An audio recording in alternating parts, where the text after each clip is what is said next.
Bila mana orang-orang Islam terbangun dari mimpi palsu dunia, percayalah mereka pasti sedar bahawa kisah pahlawan Islam lebih hebat dari filem buatan Amerika. Adakah yang lebih hebat dari kisah para pejuang syahid? Orang-orang yang lebih memilih syurga dibandingkan harta dan nyawa mereka? Orang-orang hebat yang berdiri di barisan terdepan dengan senjata seadanya, meskipun musuh lebih banyak jumlahnya atau lebih hebat senjatanya. Bagaimana dengan membawa bekal iman dan agama? Ingin kucuri sedikit waktumu untuk menceritakan sedikit perihal salah satu kisah yang paling mengharukan, iaitu kisah sang pemilik dua sayap yang berlumuran darah namun bulu-bulunya diberi warna, iaitu Ja'far bin Abi Talib. Ja'far bin Abi Talib ialah kakak kandung Ali bin Abi Talib radhiyallahu anhu. Beliau cukup dikenali dengan sifat rendah hati, perilaku baik dan suka bersedekah serta menolong orang-orang miskin. Hingga kan Rasulullah SAW sendiri memanggil beliau dengan sebutan Abul Masafin, iaitu bapaknya orang-orang miskin. Isterinya dikenali sebagai Asma binti Uwais. Dalam sejarah Islam, Saidina Ja'far merupakan diplomat handal serta pejuang yang gagah berani kerana pernah menjadi penyambung lidah untuk umat Islam dengan Raja Najasyi semasa hijrah di Habsyah. Berkat penjelasan yang baik, umat-umat Islam mendapat perlindungan dan Raja Najasyi mengembalikan hadiah utusan Quraisy. Tahun ke-8 Hijrah, berlaku peperangan antara 12,000 tentera Romawi melawan hanya 3,000 pejuang Islam. Digempur dan diincar pembawa panci Islam.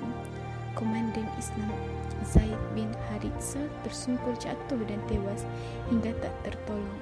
Serta merta Ja'far yang kedua ditunjuk oleh Rasulullah melompat dari punggung kudanya, mengambil masuk ke barisan musuh sambil bersenandung. Alangkah dekatnya syurga, ia amat indah dan sejuk airnya. Bangsa Romawi sudah tiba azab baginya, sebab ia ialah bangsa yang kafir dan jauh dari agama leluhurnya. Jika aku bertemu dengan mereka, maka aku pasti menebasnya. Ja'far maju ke barisan musuh dengan pedang terhunus, sehingga ia mendapat sebuah hunusan pedang yang memutuskan tangan kanannya. Lalu dia mempertahankan panji dengan tangan kirinya. Tidak berlangsung lama, tangan kirinya pun putus jatuh ke tanah. Lalu Ja'far mempertahankan panji tersebut dengan dada dan kedua lengan atasnya. Tidak berlangsung lama juga, maka akhirnya Ja'far pun terkena hunusan yang ketiga, sehingga tubuhnya terbelah dua. Maka panji kemudiannya direbut oleh Abdullah bin Rahawa. Ia pun terus berjuang sehingga ia menyusul kedua sahabatnya. Rasulullah mendengar kisah beritanya gugur ketiga panglima perang beliau, perang baginda. Maka Rasulullah langsung amat bersedih begitu mendengarnya. Lalu baginda berangkat ke rumah sepupunya, iaitu Ja'far bin Abi Talib, untuk menyampaikan berita duka. Diiringi tangisan air mata Asma dan anak-anaknya, Rasulullah bersabda, "Aku melihat Ja'far di syurga. Ia memiliki dua sayap yang berlumuran darah dan bulu-bulunya diberi warna."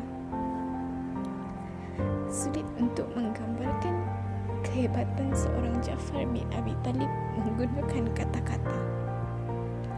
Pejuang Islam ini menjual segala-galanya, harta, dunia dan nyawa demi syurga dan isinya, sebagai bukti cintanya kepada Allah dan Rasulullah untuk hari persidangan nanti. Ibrahnya apa? Bagi ana, jangan berhenti berusaha untuk mendaki langit menuju tempat yang terbaik. Syurga bukan percuma, tapi orang yang paling miskin di dunia pun boleh memasukinya. Bagaimana? Surah At-Taubah ayat 111. Afumnya, sesungguhnya Allah telah membeli dari orang-orang mukmin diri dan harta mereka dengan memberikan syurga untuk mereka. Mereka berperang pada jalan Allah, lalu mereka membunuh atau terbunuh. Itu telah menjadi janji yang benar dari Allah di dalam Taurat, Injil dan Al-Quran. Dan siapakah yang lebih menepati janjinya selain daripada Allah? Maka bergembiralah dengan jual beli yang telah kamu lakukan, dan itulah kemenangan yang paling besar. Seperti Ja'far bin Abi Talib, kita juga boleh berjual beli dengan Allah untuk mendapatkan syurga. Maka pilihlah, mahu berpayah-payah untuk kembali atau pilih senang tapi tertinggal di bumi. Terima kasih.